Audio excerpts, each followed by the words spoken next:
While pakikisama is all about harmony and cooperation, minsan it can lead to financial issues. Here are the negative impacts of pakikisama. Una, dahil sa pakikisama, may pressure na gumastos kahit wala sa budget. Peer pressure, ika nga. Halimbawa, kapag may mga okasyon o reunion, parang kailangang mag-contribute para walang masabi yung iba. Kahit minsan, sobra na sa budget. Pangalawa, madalas mahirap ang humindi sa nangungutang to maintain the relationship, di ba?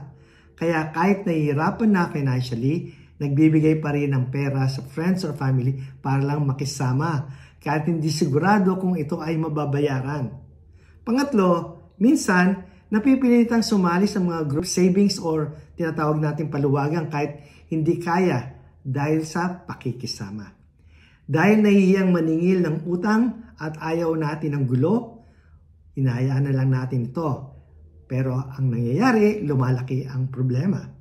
Kaya mahalaga ang balance. Dapat mindful tayo sa pakikisama, pero huwag din kalimutan ang sariling financial well-being.